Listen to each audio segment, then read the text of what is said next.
So you want to get into carving and you're not quite sure where to start. Maybe you've bought a knife and maybe you've even started carving a little bit, but it's kind of frustrating.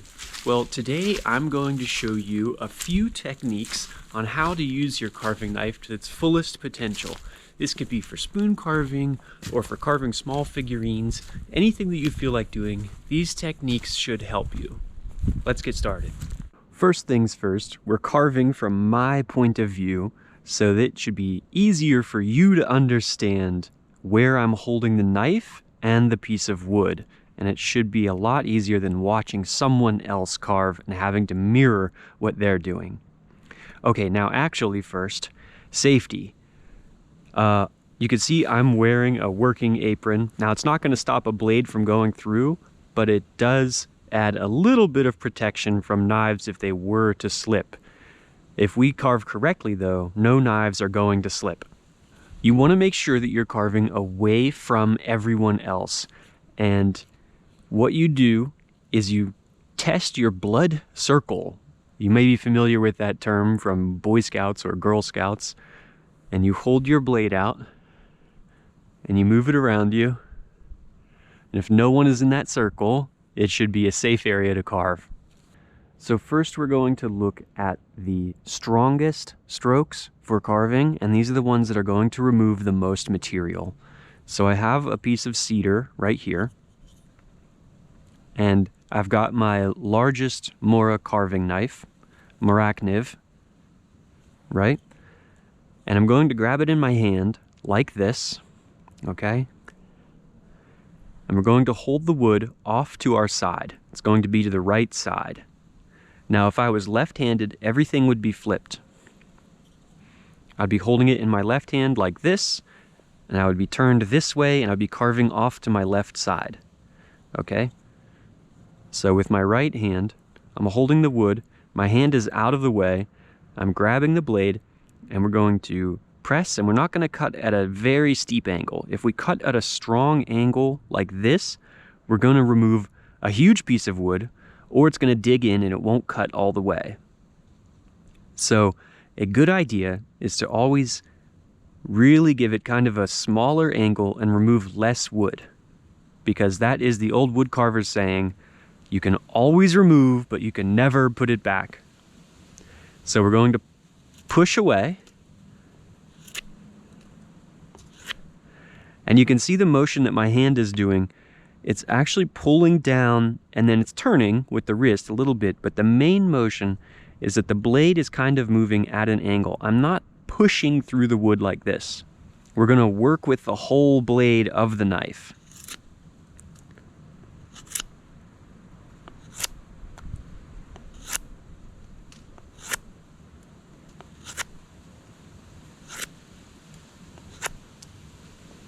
It shouldn't require a whole lot of strength to do. You're letting the blade do all of the work.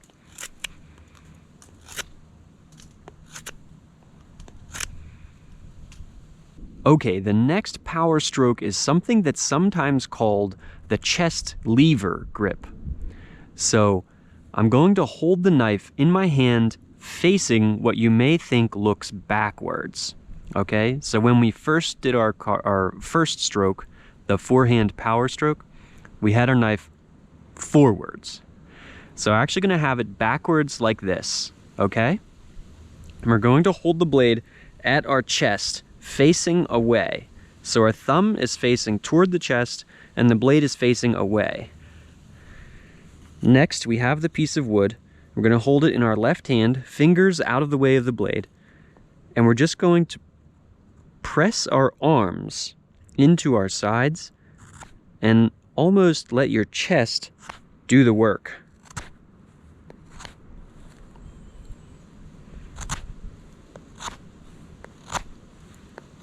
Now this is still a power stroke, but it's more controlled than the forehand grip.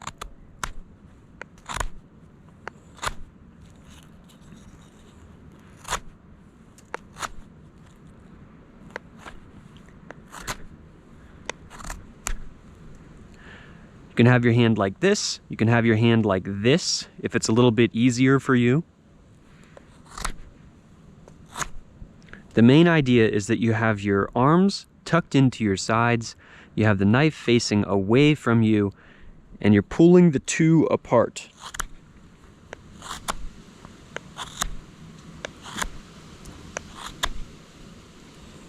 The third carving method that I'm going to show you is probably no longer one of the power strokes. So those first two were sort of strong movements to remove a lot of material. This one, we're actually going to be pulling the knife toward ourselves. You may have heard a rule that you should never carve toward yourself, and that's a good rule to follow. But this one is a safe method of pulling the blade toward yourself to remove a smaller amount of wood. So we're going to hold the piece of wood up to our chest, almost in our sternum, right there. Next, we're going to hold the blade like this. So it's still facing forward the same way it was for the first power stroke, the forehand power stroke. Now, we're going to have our arm very tight to our side. And then our wrist is almost going to already be against our chest. We're going to take the blade and we're just going to carve right down toward ourselves. And you see, the trick of this method is that the wrist is going to touch your chest before the blade does.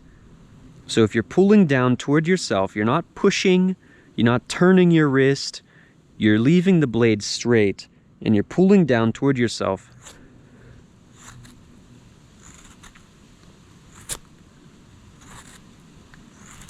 Your wrist is always going to hit your chest before the knife does.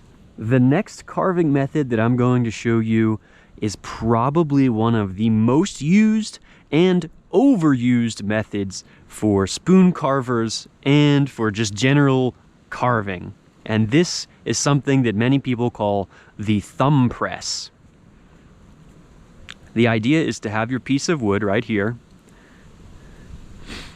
to grab your blade, and your blade is facing out, so it's in that forehand grip. And the thumb press means you are using your left thumb at the back of the blade, like this, and you're pressing with it away. So it's almost like the blade is kind of on a lever, and the thumb is at the center of that lever, and it twists away from it. Now, the thumb press is incredibly useful because it's powerful and also very accurate. So you can get very technical when you're using the thumb press. And because it's so versatile, it's used quite a bit by spoon carvers. Now, what we want to make sure when we're using the thumb press is that the blade does not go up, or rather down, into your hand. So if you're using the thumb press with a long blade, or if you have a smaller item that you're carving, you're definitely going to want to keep your elbow of your carving hand, of your blade hand, down. So if you lift that elbow up, you're going to be coming very close to your hand and skin, and you don't want that.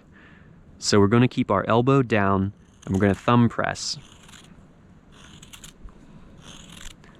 You can just watch the general motion of both hands and look at how they both kind of split away from one another, and that twisting motion allows the blade to carve. And look at how the blade itself is running along the wood. We're not pressing in just one direction in one piece of the blade. We're turning and using a good deal of the blade. Now, for some of the most fine and detailed work, you can do something called choking up the blade. This is when you have your blade. Now, this is a particularly long blade, so it's always a little bit better to use a smaller blade when you're doing detail work. But if you do have a long blade like this, you can choke up the blade by having your fingers at the edges of the back of the blade.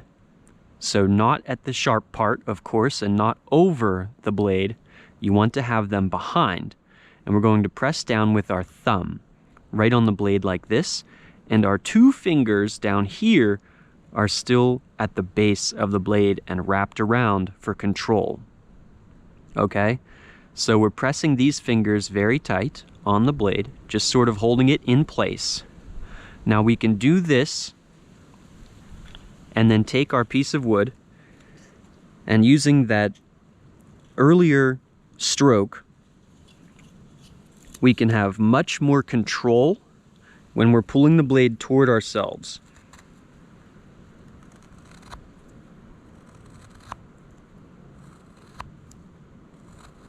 This is for very small detail work. You should not be pressing very hard with this blade, not while you've choked up the blade very far. This is to do little tiny pieces and fine detail.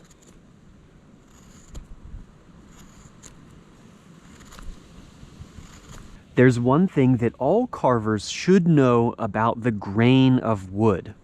And this will actually take a little bit of time to understand and to feel out the piece of wood that you are carving. And it's going to be different with every piece that you carve, whether there are knots in it, whether the grain is actually twisted or turned. But in essence, when you're carving and you're pushing forward, let's say we're using the thumb press, look at how this piece is higher than this piece, okay? So it's going to be raised up if I push. It's not going to work how I want it to work if I carve from this direction, because the grain of the wood is still straight.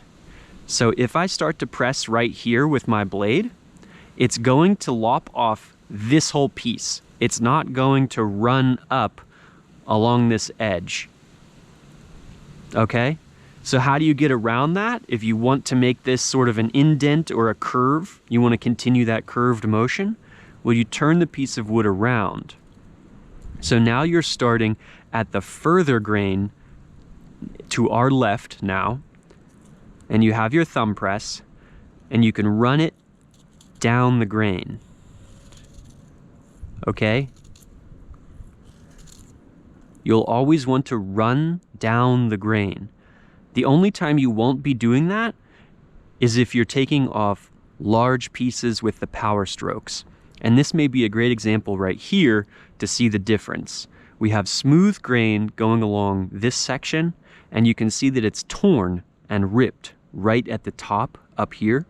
And that's because when it was cut with one of those power strokes, it did not move down the grain. It caught and ripped a piece of wood off. That's only good for when you first start carving and you want to remove a lot of material. This doesn't look good as a finished piece. You want something to look smooth. So if I were to turn and move this in the wrong direction, take this and press, first off, it's going to get tight and it's not going to want to carve. It's going to have to be pushed through with a lot of force. So if we push, it just rips. It tears away. But if we move down with the grain, it curves with it. And eventually, you'll find that you're catching the straight grain again, and here it's going to rip. You can see that tear. So then you turn it back around if you want to smooth it. You'll find that you're spinning the piece that you're working on quite often. And that's a very common thing and a good thing to maintain as a carver. That's all for my spoon carving video today. If you're wondering where I am, this is beautiful Cooper's Rock, West Virginia. If you like what I do and you like this video, please drop a like and subscribe. I'm happy to make more in the future. See y'all, and happy carving. Bye.